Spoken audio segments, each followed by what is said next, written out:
Servus beieinander, zurück bei mir im bayerischen Outback. Schön, dass ihr wieder dabei seid. Heute gibt es mal wieder ein kleines Wurfmesser- und Bastelvideo. Und zwar geht es um Folgendes. Ich habe mir gedacht, ich möchte meine eigenen Wurfmesser bauen. Und zwar so richtig viele. Das ist nicht so ein, zwei, sondern gleich ein Haufen Zeug. Und was brauchen wir dafür? Gute Freunde und ein bisschen Energie zum Ratschen. Ja? Also geht's zum Schrottplatz eures Vertrauens. Spendiert den Burm da dort ein paar Bierchen. Sucht euch ein schönes Edelstahlteil aus. Am besten 4, 5, 6 mm stark. Und dann hat er den ersten Schritt schon geschafft. Ich habe jetzt hier von dem alten Schaltschrank so eine Tür. Mit der kann keiner mehr was anfangen, außer die Schrottverwertung. Und ja, und mit der habe ich mir gedacht, lege ich jetzt los. Zeichnung gemacht, Messer entworfen, das Teil genommen, zusammengeschnitten. Tun wir das mal zur Seite. Und dann braucht man den nächsten Spätzle mit einem Lasercutter. Wer keinen solchen Spätzle hat, müsst ihr halt ein bisschen freundlich sein, ein bisschen lächeln, ein bisschen rummarschieren und die ganzen Steinmetze und so weiter abklappern und dann findet ihr schon einen, der euch hilft. Gell? Mit ein bisschen freundlich. Heutzutage sind die meisten sowieso schon überfordert, weil es ist ja keiner mehr freundlich. Also ihr werdet euch wundern, was man damit erreicht, wenn man mal ein bisschen nett ist und ein bisschen grinst. Ja, Lasercutter, Steinmetz zum Beispiel, der hat so ein Ding. Gell? Geht zum Steinmetz, schneidet euch das raus. Gut, dann die Rohlinge.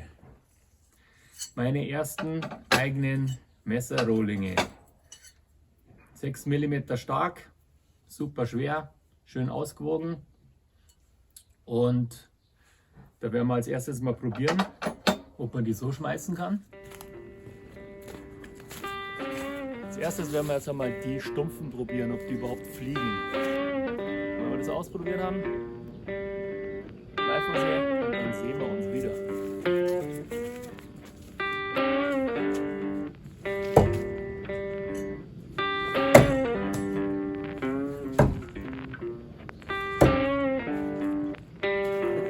Sogar stumpf funktioniert nicht schlecht.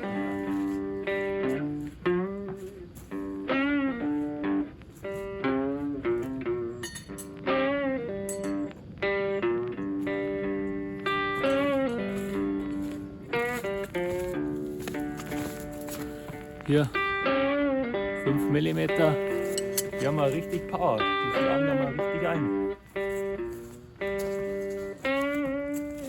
Probieren wir mal eine andere Entfernung. Oh, von hier aus.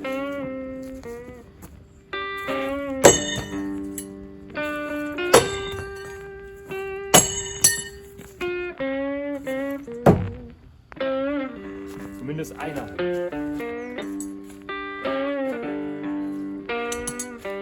Das ist ja erstes Mal. Trifft man halt nicht so gut.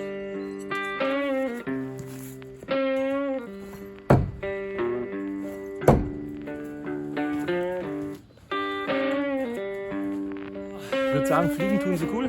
Schaut euch das an. Richtig stumpfe Hund. Gehen wir ans Schärfen. Und wenn ihr das fertig habt, dann muss man sie schleifen.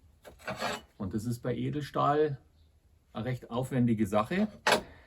Darum geht hier mein Dank an ein paar Spätzle natürlich auch wieder raus. Gell? Vor allem an den Markus, der mir geholfen hat, da erst einmal 6 Stück zu schleifen, ohne dass mir da die Finger abfallen. Sind jetzt nur ein bisschen dreckert, aber die sind richtig schön geworden. Sieht man jetzt wahrscheinlich auf die Entfernung nicht. Und da ich sie hinten im Auto liegen gehabt habe, sind sie ein bisschen eingefroren. Ein bisschen zusammengefroren, ja. Und jetzt werden wir mal schauen, ob man mit denen werfen kann. Das ist jetzt so der nächste Schritt. Wie gesagt, zeichnet euch das auf. Zeichnet euch euer Wunschmesser auf. Und dann probiert man halt einmal rum, wie das so funktioniert. Gell? Ja, sind wir schon mitten im Video. Viel Spaß dabei. Schauen wir mal, wie sie sich machen. wie ein Rasiermesser und unglaublich kalt ist es. Und natürlich diese schweren Metallmesser, die frieren da fast an den Fingern fest.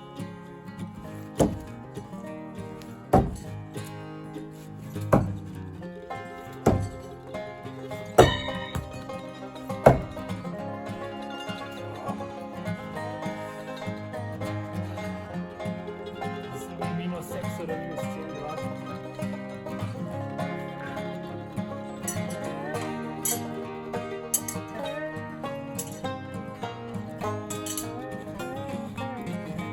Aber ihr seht, es geht schon viel besser.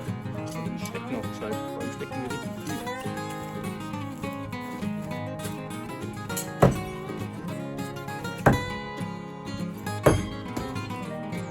Aus der Hand klutscht, habt ihr das gesehen? Weil es so kalt ist. Oh.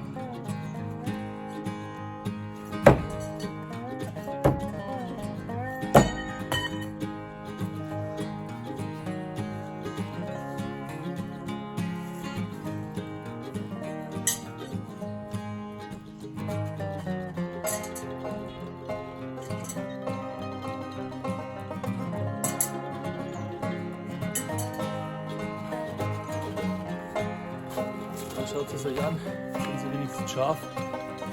Und ich glaube, wir sehen uns, nachdem wir die Finger aufwärmen, weil das echt so brutal ist. Und vielleicht die Messer auch gleich noch ein bisschen aufwärmen. So, ein bisschen aufwärmt. Da schaut es an. Lauter Eis ist auf den Messern drauf. Ey. Ein bisschen feucht und schon fangen wir an anzufrieren. Das ist echt brutal kalt im Moment. Jetzt haben wir Handschuhe geholt, meine alten Bogenhandschuhe, die passen zwar nicht gescheit, aber ein bisschen wärmer ist es. Nächste Übung. Handschuhe.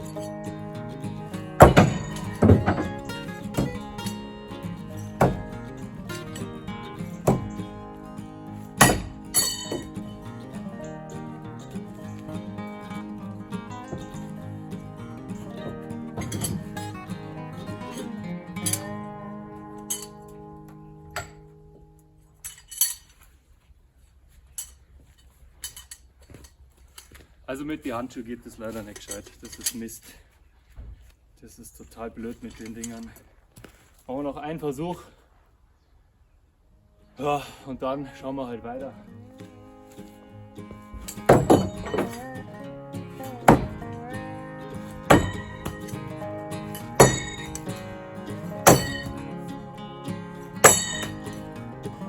Also als Anfänger mit Handschuhen werfen ist totaler Scheiß.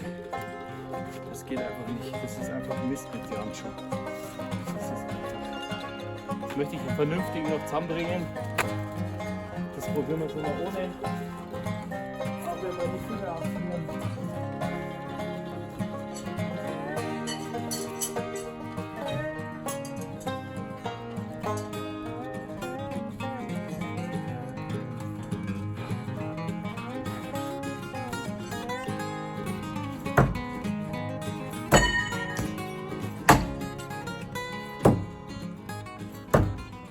Ohne Handschuhe geht es halt einfach gleich besser. Und ihr wisst ja immer erst die aus der Scheibe rausziehen, bevor ihr euch duckt und die am Boden aufhebt, damit, falls er jetzt locker steckt, euch das nicht in den Kopf einfallen kann. Wie bei der Axt halt auch.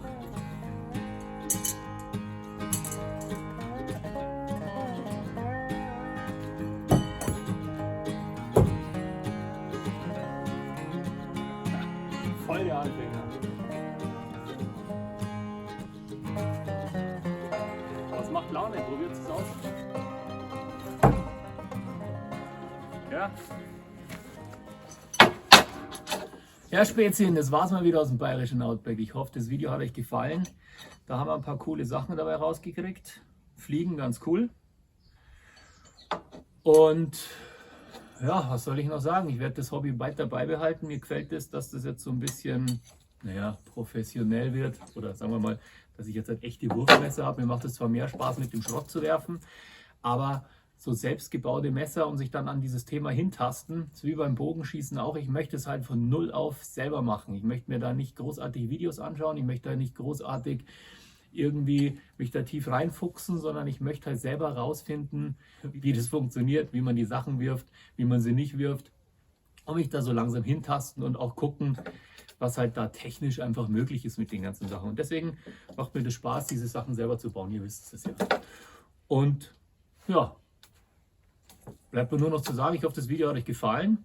Ja, dann hinterlasst mir noch einen Daumen nach oben oder 2. Und ja, kauft's kein Klump, müsst weniger wegschmeißen. Bis zum nächsten Video. Pfiat's euch.